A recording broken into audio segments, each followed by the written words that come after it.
আসসালামু আলাইকুম। Monoshree national ideal স্কুলের বিএনআইএস হোম স্কুল থেকে আমি মোহাম্মদ সাজ্জাদ আলী লস্কর তোমাদের শুভেচ্ছা জানাচ্ছি। প্রিয় শিক্ষার্থী, তোমরা ভালো আছো? আজকে তোমাদের দশম শ্রেণীর উচ্চতর গণিত বিষয়ে স্থানাঙ্ক জ্যামিতি নিয়ে আলোচনা করব। স্থানাঙ্ক জ্যামিতি অনুশীলনী 11তে রয়েছে। তোমরা ইতিমধ্যে 11.1 থেকে 11.4 পর্যন্ত বইয়ের অঙ্কগুলো শেষ করে ফেলেছো। আজকে ওই অধ্যায়ের একটি সৃজনশীল অঙ্ক নিয়ে আমি আলোচনা করব, আশা করি তোমাদের কাজে লাগবে। চলো আমরা বোর্ডে একটি সৃজনশীল প্রশ্ন রয়েছে, আমরা দেখি। a 3,4, b -4,2, c 6, -1 এবং d k, 3 বিন্দু চারটি ঘড়ির কাঁটার বিপরীতে আবর্তিত। কারণ প্রশ্ন, এসি রেখা ও বিসি রেখার ঢালদ্বয়ের গুণফল নির্ণয় করো। খ, আর এবি বিন্দুটি এ ও বি বিন্দু থেকে সমদ্রবর্তী হলে দেখাও যে 14a + 4b = 5। গ নম্বর প্রশ্ন, এবিসিডি চতুর্ভুজের ক্ষেত্রফল ত্রিভুজ এবিসি এর ক্ষেত্রফলের 3 গুণ হলে এর মান নির্ণয় করো। আসো আমরা ক নম্বর প্রশ্নের উত্তরে যাই। ক নম্বর প্রশ্ন, ক নম্বর বলেছে এসি রেখা ও বিসি রেখার ঢালদ্বয়ের গুণফল নির্ণয় করো। ঢাল কি?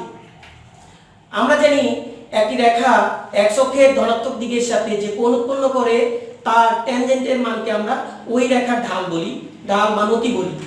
এখন কোন রেখার যদি দুটি বিন্দু দেওয়া থাকে তাহলে আমরা বিন্দু স্থানাঙ্কের সাহায্যে ঢাল নির্ণয়ের সূত্র জানি। আসো সূত্রের দিকে যাই। সূত্র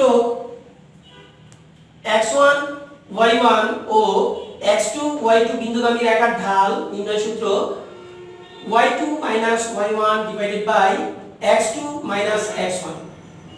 তাহলে ক নম্বর প্রশ্নে বলেছে এসি রেখা এবং বিসি রেখার ঢাল এর গুণফল নির্ণয় করতে। প্রথমে আমরা এসি রেখার ঢাল নির্ণয় করব ওই সূত্র ব্যবহার করে, তারপর বিসি রেখার ঢাল বের করব, গুণফল নির্ণয় করব, আমাদের উত্তর হয়ে যাবে। প্রদত্ত বিন্দু সমূহ a 3,4, b -4,2, c 6, -1। এসি রেখার ঢাল, যদি আমরা সুবিধার্থে সূত্রটা লিখে নিই, y2 - y1 x2 - x1। এখানে যেহেতু এসি, এটা a এটা c, এখানে এটাকে আমরা x1, এটাকে y1, এটাকে x2 আর এটা y2 যদি বিবেচনা করি তাহলে লিখতে পারি y2 এর জায়গায় লিখতে পারি -1, y1 এর জায়গায় লিখতে পারি আমরা 4, x2 এর জায়গায় লিখতে পারি আমরা 6, x1 এর জায়গায় -3। তাহলে আমাদের রেজাল্ট আছে -1 - 4 = -5 আর 6 - 3 3। তাহলে এসি রেখার ঢাল আমরা পেলাম -5/3। অনুরূপভাবে আমরা বিসি রেখার ঢাল নির্ণয় করব। বিসি রেখার ঢাল আবার যদি সূত্রটা লিখে নেই, এই ক্ষেত্রে x1 y1 যেহেতু বিসি, তাহলে x1 চলে যাবে এখানে, y1 এটা, আর আগেটা ঠিকই থাকবে। তাহলে বিসি এর ক্ষেত্রে সেই অনুযায়ী y2 হলো -1 মাইনাস y1 হলো 2, x2 হলো 6, x1 হলো -2। তাহলে আমরা পাচ্ছি -3, 6 + 4, এই পাশে দেখি আমরা -3/10। তাহলে প্রথমে আমরা পেলাম এসি রেখার ঢাল -5/3, বিসি রেখার ঢাল -3/10। তাহলে আমাদের প্রশ্নে বের করতে হবে ঢালদ্বয়ের গুণফল। সুতরাং ঢালদ্বয়ের গুণফল, এসি রেখার ঢাল -5/3, বিসি রেখার ঢাল -3/10, -3/10।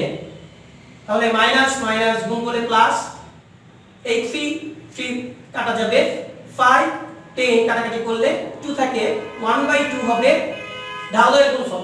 এটাই আমাদের ক নং এর উত্তর, এটাই অ্যানসার হবে। ক নং শেষে আমরা খ নং প্রশ্নের উত্তরের দিকে যাই। খ নং প্রশ্ন বলেছে আর বিন্দুটি এ ও বি বিন্দু থেকে সমদূরবর্তী হলে দেখাও যে 14a + 4b = 5। সমদূরবর্তী বলতে কি বোঝো? সমান দূরে অবস্থিত। তাহলে আর এবং এর মধ্যবর্তী দূরত্ব, আর এবং বি এর মধ্যবর্তী দূরত্ব সমান। তাহলে এটা সমান দেখিয়ে আমাদের প্রমাণ করতে হবে 14a + 4b = 5। আমরা দুটো বিন্দুর মধ্যবর্তী নির্ণয়ের দূরত্ব আমরা জানি, একটু আমরা সূত্রের দিকে দেখি। x1 y1 ও x2 y2 বিন্দুদ্বয়ের মধ্যবর্তী দূরত্ব ইকুয়াল x2 - x1 এর whole square plus y2 - y1 এর হোল স্কয়ার একক। এই সূত্র ব্যবহার করে আমরা প্রথমে r এবং a এর মধ্যবর্তী দূরত্ব নির্ণয় করব, তারপর r b এর মধ্যবর্তী দূরত্ব নির্ণয় করব। দুইটা সমান দেখিয়ে আমরা আমাদের প্রমাণ দেখাতে সক্ষম হব। আসো ক নং প্রশ্নে আমাদের বলে প্রদত্ত বিন্দু সমূহ লেখা আছে আর এ বি a 3 4 b -4 2। তাহলে a ও আর বিন্দুদ্বয়ের মধ্যবর্তী দূরত্ব সূত্রতে ছিল আমাদের x2 - x1 এর হোল স্কয়ার। x2 এটা যদি আমরা ধরি, x যেহেতু a আগে লিখেছি তাহলে এটা x2, এটা y2, এটা x1, এটা y1। তাহলে সূত্রটা হবে আমাদের a - 3 এর হোল স্কয়ার প্লাস b - 4 এর হোল স্কয়ার একক।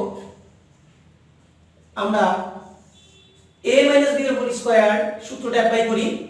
a square - 6a + 9 plus b - 4 এর হোল স্কয়ার যদি করি আমরা b স্কয়ার - 8b + 16 একক। ক্যালকুলেশন করি a square + b square - 6a - 8b 9 + 16 + 25 এত একক। একই রকম ভাবে আমরা b ও r বিন্দুদ্বয়ের মধ্যবর্তী দূরত্ব নির্ণয় করব। এই ক্ষেত্রে x1 y1 হবে এটা x1, এটা y1।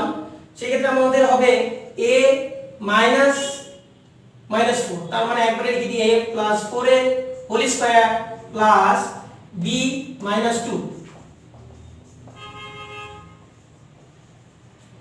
এটাও সূত্র যদি অ্যাপ্লাই করি আমরা a square plus 8a + 16 b square - 4b + 4। এটাকে ক্যালকুলেশন করি a square plus b square plus 8a - 4b plus 20 একক। তাহলে আমাদের a ও r এর দূরত্ব এবং b ও r বিন্দুদ্বয়ের মধ্যবর্তী দূরত্ব নির্ণয় করলাম। যেহেতু আমাদের প্রশ্নে বলেছে r বিন্দুটি a ও b এর সমদূরবর্তী, তাহলে a ও r এর দূরত্ব b ও r এর দূরত্বের সমান। তাহলে শর্ত মতে দুইটা দূরত্ব আমরা সমান লিখলাম। পরের লাইন আমরা লেখার পর বর্গ করে দিই।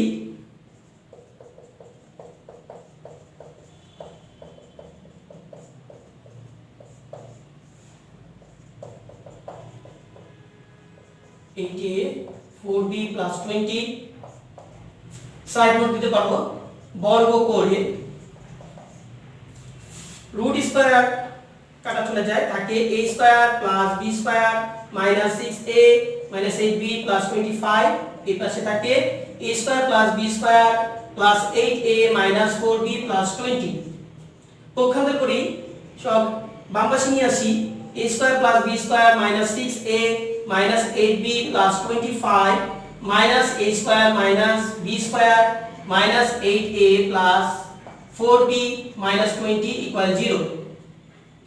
বা খেয়াল করে দেখবে a স্কয়ার বাদ চলে যায়, কাটাকাটি চলে যায়, b square plus b square minus b square কাটাকাটি চলে যায়, তাহলে থাকে -6a মাইনাস 8a, তাহলে -14a, আবার -8b প্লাস 4b, তাহলে থাকে আমাদের -4b প্লাস 25 মাইনাস 20 প্লাস 5।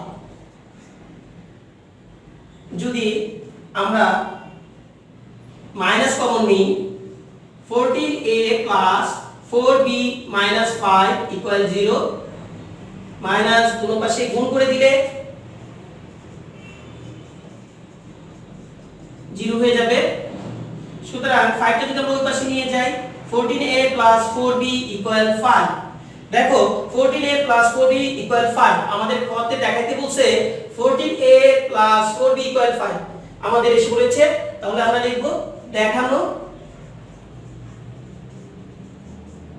হলো। এভাবে আমরা ক্ষয়ের উত্তর শেষ করব। আসো এখন আমরা ঘ নং প্রশ্নের উত্তর করি। ঘ নং বলেছে ABCD চতুর্ভুজের ক্ষেত্রফল ত্রিভুজ ABC এর ক্ষেত্রফলের 3 গুণ হলে k এর মান নির্ণয় করো। তাহলে আমরা চারটা যদি চতুর্ভুজের চারটা শীর্ষবিন্দু দেওয়া থাকে আমরা স্থানাঙ্ক পদ্ধতিতে সহজেই ক্ষেত্রফল নির্ণয় করতে পারি। এখানে একটা সূত্র আছে a b c d শীর্ষবিন্দু বিশিষ্ট চতুর্ভুজের ক্ষেত্রফল equal half x1 y1 x2 y2 x3 y3 x4 y4 আবার প্রথমটা x1 y1 বর্গ একক। এভাবে আমরা পর্যায়ক্রমে বিন্দুগুলো বসাবো। যেহেতু বিন্দুগুলো ঘড়িকাঁটার বিপরীত দিকে সাজানো আছে প্রশ্নে আমাদের লেখা আছে, তাহলে প্রথম a আছে 3 4 ABCD চতুর্ভুজের ক্ষেত্রফল সমান হবে half 3 4 b -4 2 c 6 1 d k 3 আবার a 3 4 বর্গ একক। গুণগুলো করার সময় একটু খেয়াল রাখতে হবে, পরের লাইনে হাফ থাকবে।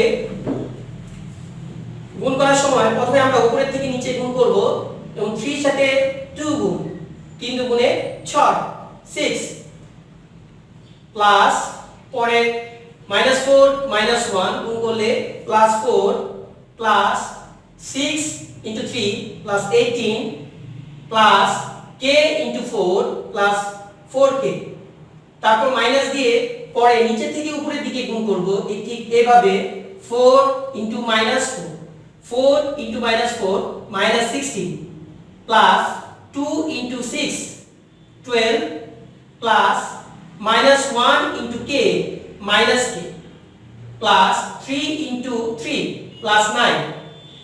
ওকে, পরের লাইনে হাফ প্রথম ব্র্যাকেটে আমরা যদি ক্যালকুলেশন করি 6 4 18 অ্যাড করলে আমরা পাই 28 প্লাস 4k মাইনাস দ্বিতীয় ব্র্যাকেটে আমরা যদি দেখি এখানে আমরা -16 প্লাস 12 প্লাস 9 যদি আমরা যোগ করি তাহলে পাই 5 মাইনাস k।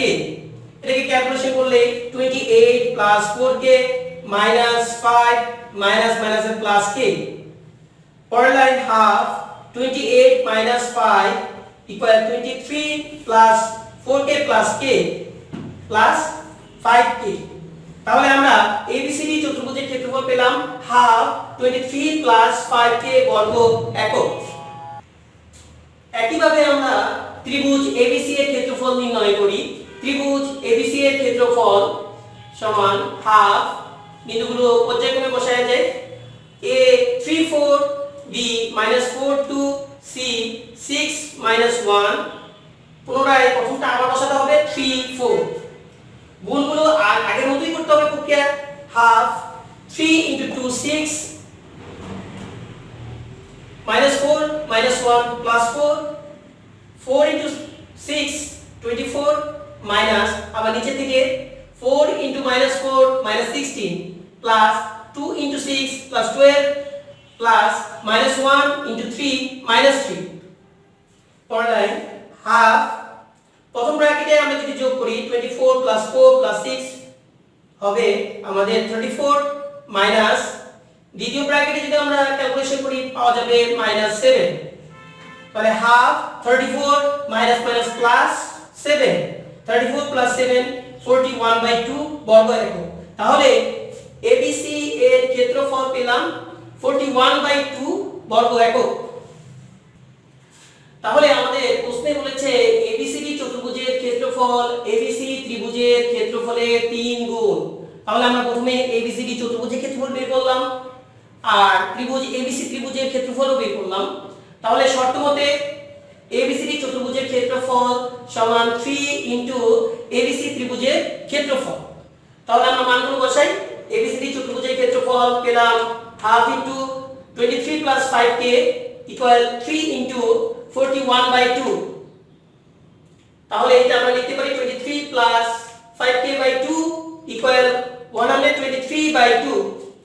পরে যদি আমরা উভয় পাশে 2 গুণ করি তাহলে কি থাকে 23 প্লাস 5k ইকুয়াল 123 বা 5k ইকুয়াল 123 মাইনাস 23 বা 5k ইকুয়াল 100 বা k ইকুয়াল 100/5। তাহলে 100 কে 5 দিয়ে কাটাকাটি করলে কি পাবো আমরা 20। তাহলে আমাদের চেয়েছে k এর মান, তাহলে k এর মান আমরা পেলাম 20। তাহলে এটাই হবে গয়ের অ্যানসার। প্রিয় শিক্ষার্থী, আশা করি তোমরা বুঝতে পেরেছো। এভাবে বেশি বেশি অনুশীলন করো, ইনশাআল্লাহ তোমরা ভালো করতে পারবে। বেশি বেশি পড়াশোনা করো এবং স্বাস্থ্যের দিকে খেয়াল রাখো। আজকে এই পর্যন্তই।